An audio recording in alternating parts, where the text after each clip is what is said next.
Hello everyone, moms kitchen में आपका स्वागत है। और आज मैं आपके लिए एक यूज़फुल वीडियो लेकर आ चुकी हूँ। वीडियो को पूरा देखिएगा। चैनल पर नए हैं तो मेरे चैनल को सब्सक्राइब कीजिएगा। और आजकल जो आलू आ रहे हैं इनकी स्किन बहुत पतली होती है। जब इन्हें छिलके सहित उबाला जाता है तो ज़्यादातर आलू टूटकर आ जाता है, तो इसलिए हमें इन्हें उबालने से पहले ही छीलना होता है। तो इन्हें आप छील करके उबालिएगा फ्रेंड्स, तो आप बहुत ही आसानी से अपना काम कर पाएंगे।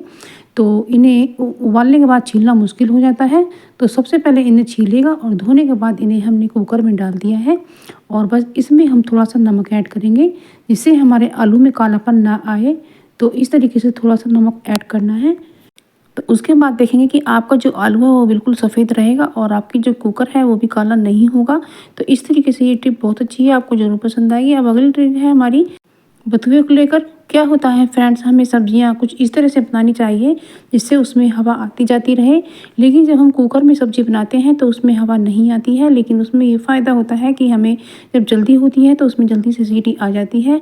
लेकिन क्या होता है, जब हम बथुए को सीटी में उबालते हैं तो वो ज़्यादा चिकना हो जाता है और पराठे बनाते समय फिसल फिसल कर निकल जाता है, तो पराठे फटने लगते हैं। तो हमने इसे उबाला है कढ़ाई में। और फ्रेंड्स, जब हम कढ़ाई में उबालते हैं तो इसका जो कलर है वो हरा ही रहता है, इतना फेड नहीं होता है। लेकिन जब हम कुकर में बनाते हैं तो उसका कलर बिल्कुल बेकार हो जाता है।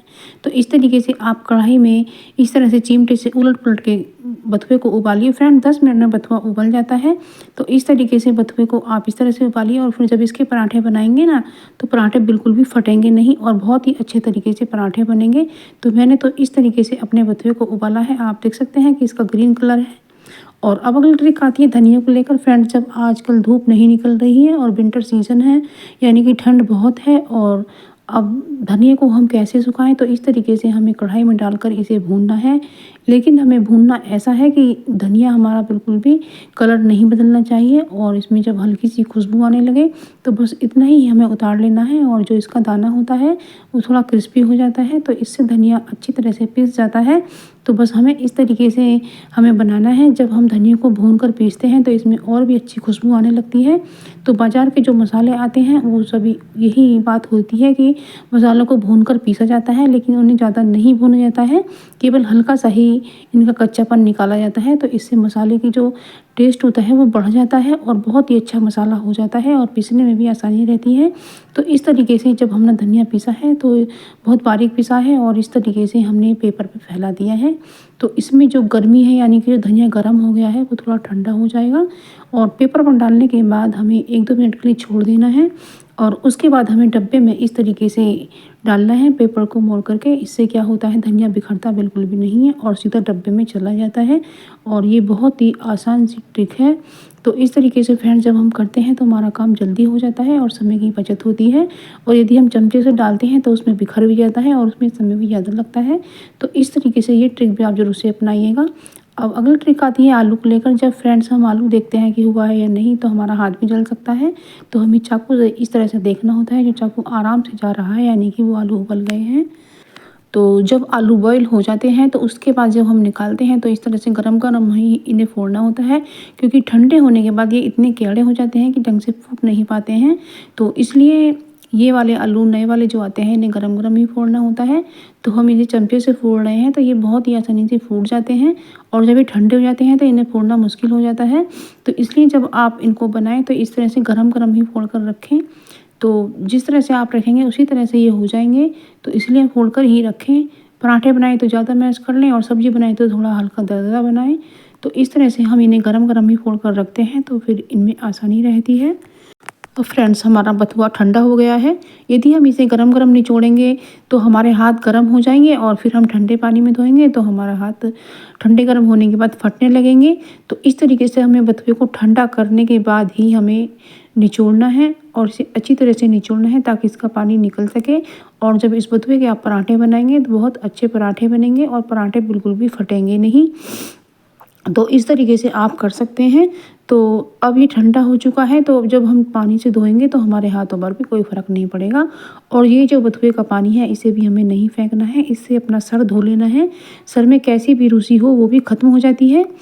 और अब इसको हमने इस तरह से कर लिया है। देख सकते हैं कि इसका जो कलर है वो बहुत अच्छा बना है कढ़ाई में उबालने से। और अब अगली ट्रिक आती है हमारी। क्या होता है फ्रेंड, विंटर सीजन में हमारे मोटे मोटे कपड़े निकल आते हैं और हमारी अलमीरा में जो स्पेस होता है वो कम पड़ जाता है। तो हमें कपड़ों की तय इस तरह से बनानी है जिससे हमारे अलमीरा में जगह अच्छे से मैनेज कर पाएँ हम उसे। तो हम इस जर्सी की कुछ तह इस तरह से बनाएंगे, जैसे हम नॉर्मल तह बनाते हैं यही तरह से बनाएंगे, लेकिन बाद में हम इस तरह से इसको पैकेट जैसा बनाएंगे कि हमारे अलमीरा में जगह कम लेगी।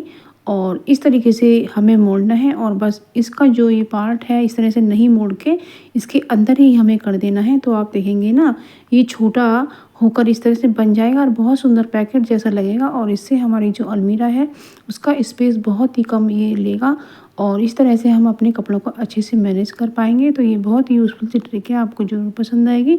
तो आप अपने विंटर सीजन के जो वेयर हैं इस तरीके से तय बना कर रखिए, तो आपको अलमीरा में रखने में सुविधा रहेगी। और फ्रेंड्स, आप मेरी वीडियो दुनिया के किस कोने से देख रहे हैं मुझे कमेंट सेक्शन में ज़रूर लिख कर भेजिएगा। मुझे आपके लाइक और कमेंट का बेसब्री से इंतज़ार रहता है, तो आप ज़रूर से कीजिएगा। अब अगली ट्रिक आती है। क्या होता है फ्रेंड्स, जो हमारा तकिया होता है उसके ऊपर जो कवर लगा होता है वो साफ़ सुथरा होता है, तो उसे हमें साफ़ सुथरा ही रखना चाहिए। तो जब हम तेल वगैरह अपने सिर में लगा लेते हैं तो उस समय हमें लगता है कि हमारा तकिया ख़राब हो जाएगा और हमें तकिया भी लगाना होता है। तो हमारे घर में जो खाली टी शर्ट है या खाली टॉप है ये पड़े रहते हैं, तो आप इसको तकिए पर चढ़ा सकते हैं। तो जो अगला वाला हिस्सा है या तो उसे मशीन से सिल करके काट के फेंक सकते हैं या फिर इसी तरीके से भी आप चढ़ा सकते हैं। तो इस तरह से आप इसे मोड़ भी सकती हैं और इस तरह से जो आपका नीचे वाला जो तकिए का कवर है वो बच जाएगा और ऊपर वाला ही गंदा होगा। तो कितना सुंदर लग रहा है। तो इस तरह से यूज़ कर सकते हैं या आप इनका पिलो कवर भी बना सकते हैं।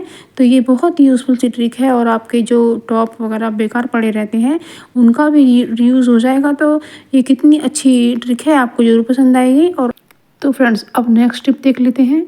तो फ्रेंड्स, आजकल जो ये आलू आ रहे हैं इनकी जो स्किन होती है वो बहुत पतली होती है, तो हमें ज़्यादा मेहनत करने की ज़रूरत नहीं है, उसमें समय भी ज़्यादा लग जाता है। तो हमें करना ऐसा काम है जिससे हमारा काम जल्दी हो जाए।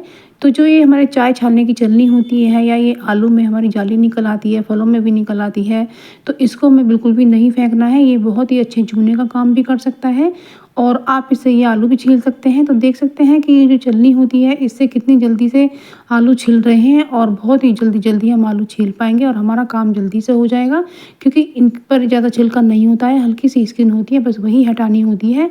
तो आप देख पा रहे हैं ये कितनी जल्दी से हमारा आलू छिलकर तैयार हो गया है। तो अब हम दूसरा आलू भी छीलकर इस जाली से दिखाते हैं, ये भी बहुत जल्दी से काम करता है। तो इस तरीके से आप कर सकते हैं, देख सकते हैं कितनी जल्दी से आलू छिलता जा रहा है। तो इस तरीके से आप फ्रेंड्स इसे अपना सकते हैं। ये बहुत ही यूज़फुल सी ट्रिक है, आपको ज़रूर पसंद आएगी। जब आप करेंगे तो आपके समय की बचत होगी और आप इसे अच्छे से कर पाएंगे। तो इस तरह से आप छलनी से भी आलू छील सकते हैं। तो फ्रेंड्स, मैंने इसमें जो भी टिप्स एंड ट्रिक्स आपको बताई हैं आप उन्हें अपने फैमिली फ्रेंड में ज़रूर से शेयर कीजिएगा और वीडियो पसंद आने पर उसे लाइक शेयर कमेंट भी कीजिएगा। और मेरे चैनल पर नए हैं तो चैनल को सब्सक्राइब कीजिएगा, मैं नई नई वीडियो लाती रहती हूँ, आप रोज़ देखते रहिएगा। तो फ्रेंड्स, जब आपको कुछ ऐसी टिप्स मिल जाती हैं तो काम आसान हो जाता है और आप अपने समय की बचत कर पाती हैं और कुछ समय अपने लिए भी निकाल पाती हैं। तो कितना अच्छा होता है। Bye bye.